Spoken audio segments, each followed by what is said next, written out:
And since it's so difficult for the gentlemen that are here tonight to get together, we're honoring all the past DJs of Side Street. We decided to get together. We're all here at the same time. At least most of us are. There's several that are not here. And just to reminisce on a couple of things, the years and our experiences at Side Streets and how some of us came to be here. The gathering of guys that you see here are amongst the top DJs probably in the history of music here in New York. And Side Street, of course, being a stopping ground for most of us. And we probably have covered most of the clubs in New York going back to 30 years, not only in New York, but thanks to Henry here, has gone even a step further, it's all around the world. So we're here honoring Side Street and its founder, Artie Ramos, who brought us all here together through the years and probably has more stories than, well, all of us put together. So we'll let Artie say a few words, and then we'll all have a few things to say, and you'll get to meet us one by one. Well, that wasn't in the plans. It was supposed to talk. It's going to be informal, really, just to get together. But we're going to call it on the 26th of April, the Night of the Legends. Legends of Side Street. These are the guys who made Side Street what it was for 22 years. As we get together, we'll talk and introduce each other, and we're just going to reminisce about the good times, the bad times. And of course, they were the highest paid DJs then.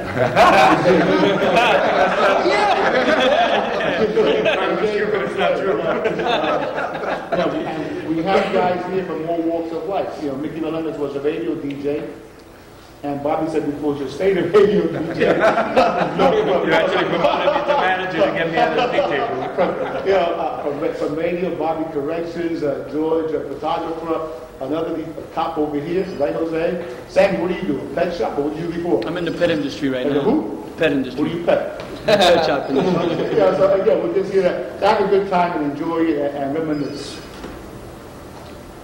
Now, who's our first DJ? Our first DJ was at Louis. No, our first DJ was a kid called Eddie Love Mercado. He's not here with us tonight. He came with the place when we bought the place. He came with the furniture. We're not talking about the furniture, but he did on the furniture. Then we had at somebody's cell phone. Got to turn off the phone. Yeah. And Mike Gomez was our second DJ. No, because Mike Gomez and I worked together when your brother, rest in peace, had downstairs before you took over. I remember Mike coming, well, we were upstairs and then the after hour was downstairs. Right, we were at the after hour Mike downstairs. Gomez was about maybe 16, 17 years old. His mother would drop him off and pick him up. Probably younger than that. Probably even younger than that. Yeah, because it was me and him together. And then from there, then came Louis. May he rest in peace. And then after Louis came the famous Mickey Melendez. Mickey? Yeah, it was a big transition from radio to a club, you know, and to spin for dancers. And you know, I came playing like Latin jazz, and most of us remember the DJ. Most of us remember the DJ up here. Carlos was remember it before. The only way you could see the floor was through a mirror, because we were all the way in the corner of the bandstand. Through that little hole in the side. Right. And you know, it was working with these guys basically that you know, and I didn't consider myself a club DJ. I think I needed the extra money, and Artie was uptight for somebody that was desperate. But you know, it is very different, and it is a craft, and it is a skill, and it is a talent to spin in clubs and to spin for dancers. You know, and it's always good. You know, we always had at least two DJs. You know, and people work off each other. You know, you always have some tunes in mind that you think you're going to play, and when the other person goes up there, they play it, and you got to readjust. You know, and, so there's all that kind of stuff that's going on. You know, and again, it was a place where a lot of people, you know, DJs from here went off to, you know, be at the Copa, and as Carlos mentioned, you know, people like Henry knows that really put the craft, you know, the job of being a DJ, you know, at a real international place, and that's important. Absolutely. Yeah. But you had help, I believe, right? I had help. Yeah, you see, Bobby had made the transition years before. Bobby was a DJ in college. I think if I remember, I was at the bar one night, and I think Louis fell out. Said, what is that? Who's the name back there? No, but Bobby's the only DJ who never walked in with cases of records. He got maybe 5 albums. You know. I ran him dry. Bobby was the emergency DJ. Yeah, it's like the relief, but the whole idea is that the music itself is a stress reliever, you know, not only for myself, but I remember when we used to we used to have to basically fix the mirror to see if you could see the dance floor. And if you started playing a jam and you didn't see nobody dancing, it was in the closet, you know. Back coat. Yeah, you had to sit high to move maybe 6-8 inches high by the foot width. I would have to look at it every Monday, everybody. Yeah, you had to pass through the coat room, remember? Yeah, remember that? And the coat room, And the bathroom. I think we're looking at what, the late 80s and 81 we came. yeah, the music that was pumping there was, of course, charanga, you know, and charanga was like, That was it. I mean, like, when the people came here, they didn't come to drink, they didn't come to socialize, they came to dance. And part of the whole routine that we played was dance music, and you know, charanga it was incredible when you used to come here. I think the club owned how many? 300 people, and we had like 900 in here at one time. You know, cheek to cheek, charanga down. Legally, well, we only had really that part, and the other, where the bed was up here, that used to be the other room. We actually had 4 rooms, 2 on each floor, and 4 different bars, 4 dance floors. Then at 4 o'clock in the morning, the DJ would start playing the music and saying down to the blue room, that meant the hour. Which I just found out some of the guys were DJing down there. Which was, you know, you think back, I even forgot who, when, what, and where. And then, what did you come in, Sammy? I came in with your brother. I came in with George, as a matter of fact. And, you know, it was me and my kid Gomez. And me? And him. Yeah. Well, Yeah. Yeah, because that, I remember Jose. yeah, that day, I was Henry, I was like his ghost. You know what I mean? But you came in here before him, with them. I came in, no, Henry was here, and then I was like his backup. But then that was years later. That was years later. That was good. No, but I was also with Mike Gomez. Mike Because Gomez. they- that all of us used to work together. Exactly, we always used to bounce We around. used to come in and just play, like it was like that, you know, late night. So we used to come in after we all played. Like I was playing the Tapestry, different clubs. Where? I was an Epoca. I was always playing. We used to all show up here. Exactly, yeah. This was the And we home. used to- This was the home house. base. This was Everybody- the home base where everybody just winded up getting Yeah. together and feeding off each other and becoming a And we very used to give tight each other family. breaks. We used to give each other breaks. No, we used to come with the music. Remember, we used to go by the thing, and I used to come. I said, "Check what I got." You know what I mean? And we used to bring in music, popping music here. You know, promoting music. This is great. This is like the home base where It was we the home actually base. started everything. All the music Started. broke out from here. Right. You know, this is the place where the music, we broke the music. All the hottest tunes that we hear of way back then actually happened here. This is where we experimented, and if it went here and it broke out here, we took it everywhere else. I mean, but here's the place that we actually. It's funny, there was a camaraderie that we all had that was unbelievable. Like you said, you know, you come in here and we used to queue up, look, you gotta listen to this one, man, you gotta listen to this. You're queuing it up, meanwhile you're keeping the party going, and you're queuing it up. Back then, nice. yeah, back then it was. You can't use it now. Yeah, but back then it was the vinyl junkie. You know what I mean? It was vinyl. You know what I mean? Junkie, yeah. The vinyl junkie. Everything was like. Those of you who don't know what vinyl is. It's a whole record. It's an LP. An LP. These are the LP, 33 LP. On the 45, you know. 500-600 at home. Yeah. One way for them to become collector's items so we can make a lot of money. And George, when did you get to? Oh, when I got here, I came here for a tryout. And at that time, I was using vinyl. And Mickey was checking me out. And the next thing he told me, George, you know how to use a CD player? I said, no. I said, I want you to learn. CDs were coming out. I transformed to CDs when I was here. Right, So yeah. that's when We were here, yeah. Which was 1993 or something like 93, 94, on there. 94, Yeah, like 91 or 92. That we didn't even have the CD players for the DJs. Yeah, It was just just have two two CD players. CD With no pitch control, no nothing. Right, exactly. No, nothing. One ended, the other one started. The other one ended, the other one started. That was it. I mean, people didn't assume that DJing was a hard job, and it sure was working in Sidestreet because the equipment, yeah, I mean, you know. Excuse me, Bob. Are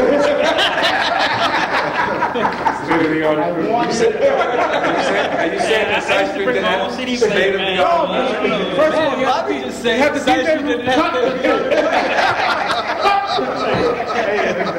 You know, Bobby, maybe with the CD players, okay. But we had, this is the truth, we had what you would call the Rolls Royces of sound system. We had a Richard Long sound system here. with the crown unit. Absolutely. And to this day, I mean, Richard we Long, sold it yeah. downstairs, it was The still first- there. back- When people back would come then. to see what we had here, they were antiques, but you don't find equipment They like play that. the And it wasn't my Yeah. fault that you didn't know the latest equipment, by the way. Yeah, but, you know, all joking aside, I mean. I think the best memories I had about Side Street is just the fact that I worked with the best. You know what I mean? And I learned from the best. I worked with the best. Thank you, Marco. And basically, You work with Marco, okay? I mean, I worked with everybody here. You know what I mean? And it's In one term or another, Yeah, it was we have great. played together. Yeah, it Everybody was here great. has played in the same DJ booth that's together. right. That's right. And I mean, Marco, when did Marco get it? I How got- did you get him anyway? I don't know, Marco man. got him when Artie got rid of all of us.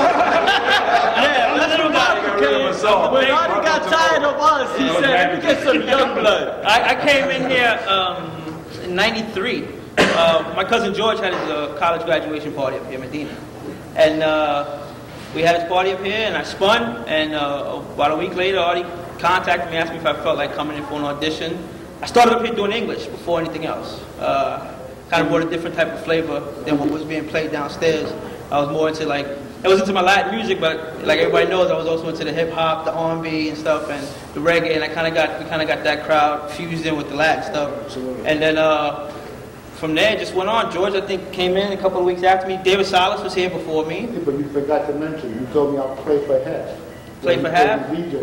Yeah. I thought we were playing for I thought but like as everyone said, That was in my contract too, man. and as they've been saying, you know, we all pretty much worked around each other and got a lot of influences from each other. It was cool because I mean, all DJs have egos. You know, me, I had one of the biggest ones, but we worked off of each other. We vibed off of each other. Somebody would do something, we'd be like, all right, I'm gonna try and top that. And it made for a friendly competition. It made for a better format of music for the dancers to dance to. We made for great friendship. Even like Henry, you know, through Henry meeting him here, I got another job downtown in another club because of Henry, you know, and just met a lot of different people, and just, you know, it was definitely a time in my life, I guess in all of our lives, that it was just one of those few years that you'll always remember, you'll never forget, you know. Meet people that, me myself, I guess being like the youngest DJ here, I met a lot of the artists that my parents listened to growing up, and that I always listened to growing up, and I got a chance to meet them, and my parents would come here and hang out, and, you know, and it would hang, you know, the artists would come down and meet my parents. It was cool. It was like, I used to listen to this guy when I was 5 years old. I didn't know what the heck he was saying. Speaking about young DJs, I think that Mike Kigoma was the youngest. Everybody that's here. We all know who we are, but down at the end here, you can start one by one and just tell them who you are. They've all danced to your music. And you say, can- oh, wait a minute, I know those guys. You can say where you're working at now, it's okay. Okay. Okay, my name is DJ George Del Moral. I work for the Wild Crown nightclub, and I must say that what made me very strong as a DJ now, as a salsa Goodland DJ, was Side Street. They put me under the pressure when I first started working here.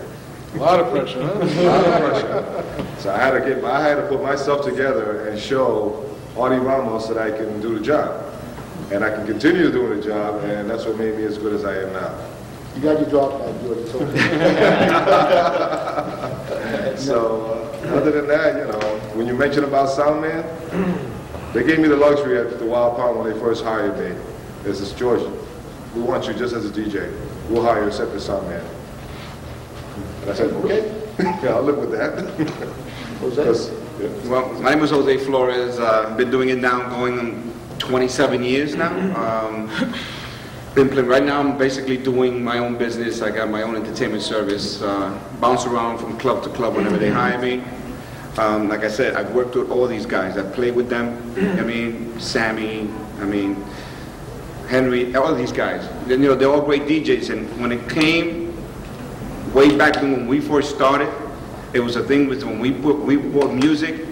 It wasn't like we said, this is mine. No, it was, yo, Henry, check this out. Yeah. Carlos, check this out. You know what I mean? It was a thing where we tried to educate each other with the music. You understand? We didn't hog it. It was shared because it wasn't for us. It was for the people who played. And that's the main thing about it. A lot of people now are not sharing. It's like everything is like It's not being promoted the way like we started. I mean, this was a platform that we started here, and everything was pushed out. I mean, so the music, we said before, changed, but we haven't. We're still the same. You know, we're still promoting music. We're still doing our thing. And like I said, I plan to be the world's oldest DJ. That works.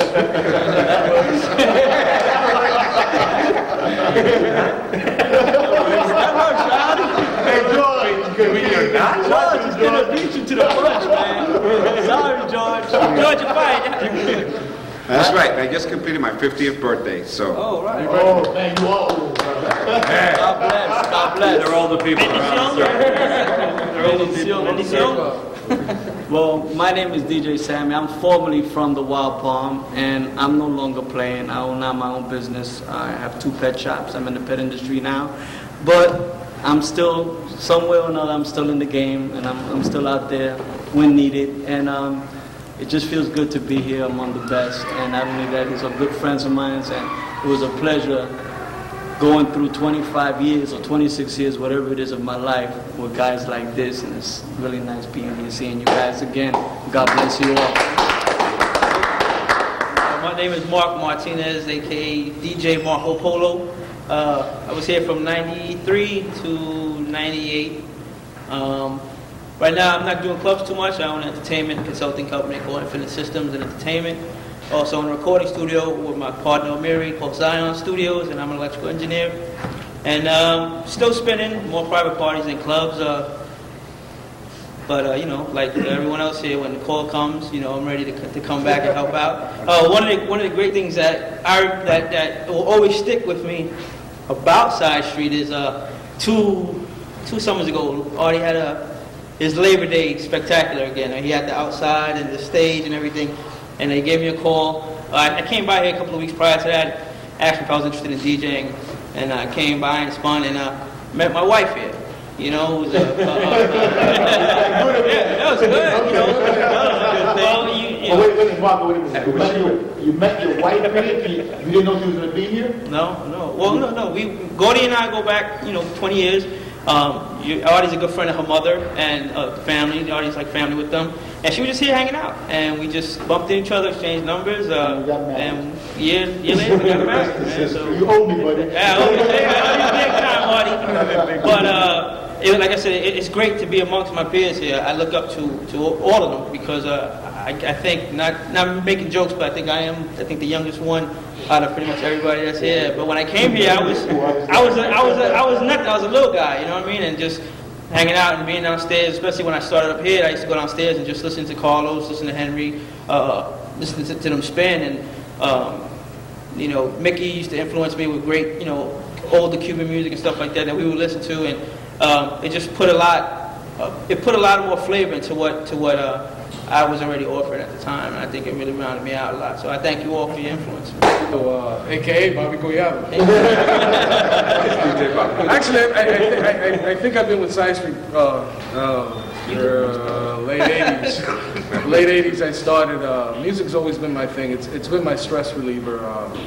In Buffalo I was hosting and produced the first English Latin show. This was back in the early 70s, and we brought, salsa music, basically doing stuff like that up to the Buffalo area, which had a big Hispanic community. We were producing a show with WBFO, which was a public radio station at the time. So I was able to take my license, but music has always been part of me. Artie gave me the opportunity to get behind the DJ booth, and like I said, the motivation, I think, with all of us was never the money, especially at Side Street, of course. Yeah. But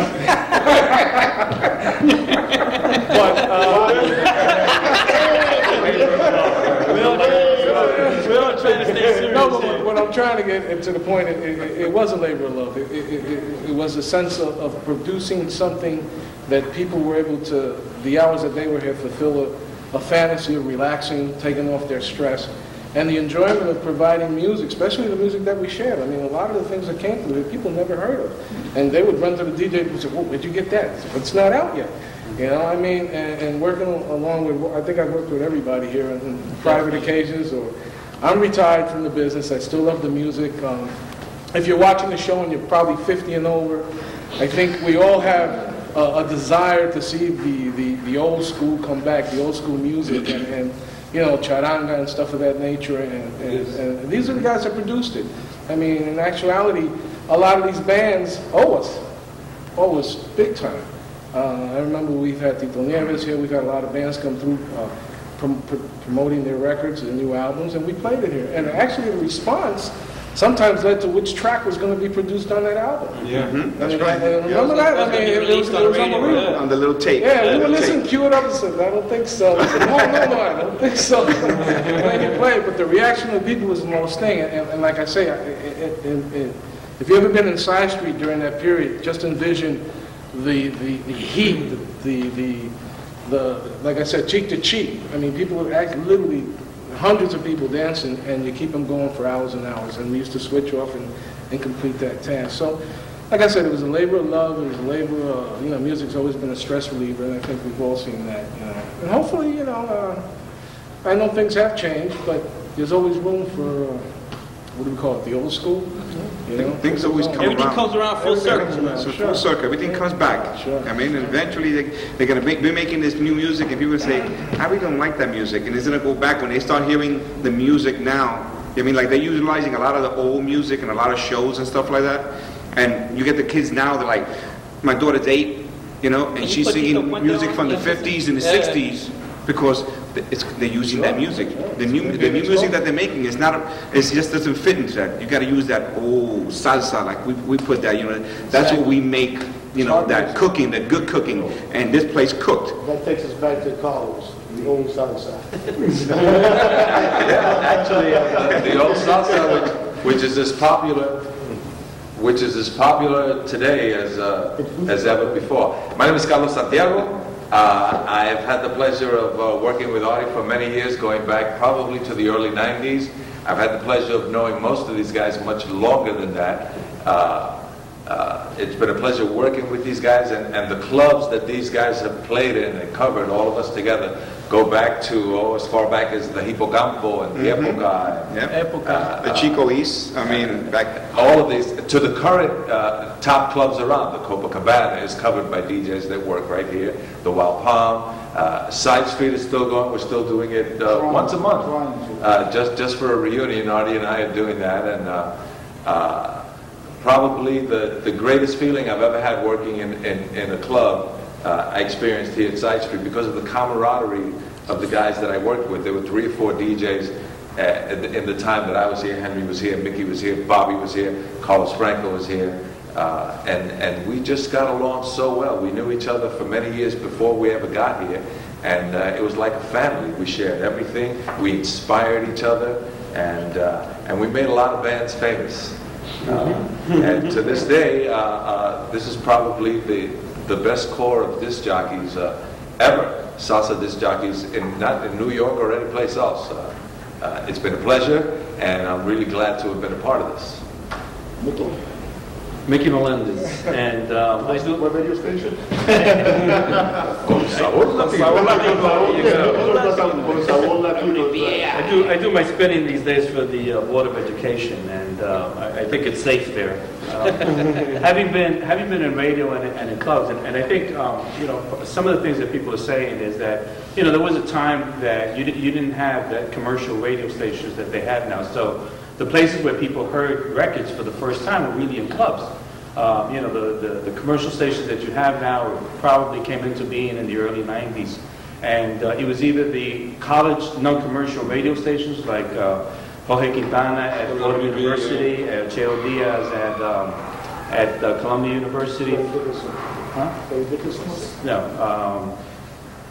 Ricky Solar is now at Fairleigh Dickinson. You have a whole, you know, Roger Dawson at the time. But from the time of Felipe's program and Latin groups up until the time that we came on the air in '85, really radio was dead. So this is, you know, the clubs was really the place where people heard a lot of the new stuff. And you know, the way we used to do it is like, you know, people, if they hear something new, they're not going to go out there because what they're waiting for is what's familiar to them. So we would play the record, you know, once or twice during the night, and you kind of increase it, you know. Stuff that used to come from Puerto Rico, Sonora Ponceña and stuff. The other thing is that there's not that much recording going on today. There's not the number of bands and recordings that used to take place 15, 20, 25 years ago. So that's kind of, you know, limited. I think the experience that everybody's talking about is about an experience of bonding, you know, between two tables. And you can take that however you want. But, you know, when you work with somebody for 7, 8 hours into the wee hours of the morning, people really do come together. I mean, I haven't seen some Pleasure to be here with all these gentlemen.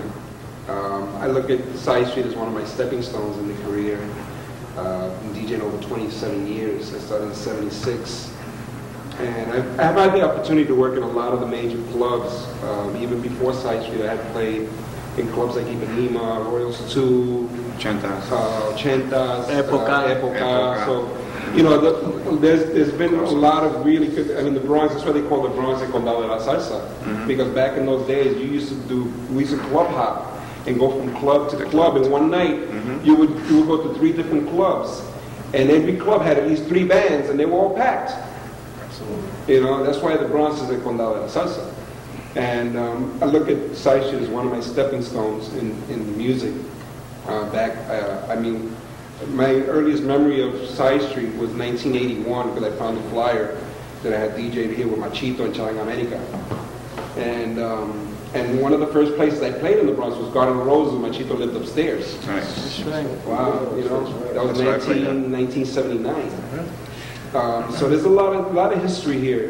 And like when we're talking about the music, I mean, one of my fondest memories too is I remember when I used to, when I used to play a song and everybody used to scream. Oh yeah. Sundays the energy was so high and people were dancing in every little corner they could find within the club. Everybody lived the music in that time. They became part of the music. It wasn't like just listening to it. It was just they went into it like they were in like a frenzy. I mean, they couldn't get enough. They wanted more, and the more you gave them, and it's like hey, give me more. But in that case, it was like, give me more, get going. You know? It was amazing. I mean, we had a lot of good times here. The Sundays really took off when me and Artie Jr. took over the Sundays during the winter. Artie was saying, "It's not going to work. It's not going to work. They're not going to come out." I didn't say it was back. And what made Side Street? The music, the DJs, the workers, everybody. You know, too bad we can't have all the workers, but there wouldn't be enough place in there. But my memories, starting with. Ending with George, he was my last DJ before we sold it, and going down the line, and we still keep in touch. We still have it whenever we go places, and you guys are still there. People talk about you guys. I talk about you guys. Talk about everything. But you know what? I think, as I said before, we did have the best, and this is a small group of the best. I wish the other guys would be here tonight, but unfortunately, some couldn't make it. 2 minutes. We're going to be here at Juan Carlos. We're going to be here April the 26th, and we're going to celebrate the 22nd anniversary of Side Street, and a lot of the guys that are going to be here are going to be here on that night, and they're all going to jump up there and throw on a few tunes, and basically what we're going to have is a great time. We're going to reminisce, and we're going to just run into a lot of old friends. And before we do anything else, you know, all of us here have a lot of great memories, but none of this would never have been possible if it wasn't for this gentleman right here, Artie Ramos. We started it all, and he gave us all the opportunity to put together the memories that we've been able to share here tonight, and to meet a lot of the people that through the years came here, and we are a family. Honestly, Carlos, I might have been the captain of the ship, but I couldn't sail the ship without you guys. Thank you. We hope that maybe one day we can all get together for real to spin, not just for 6 hours, for 10 hours. Have a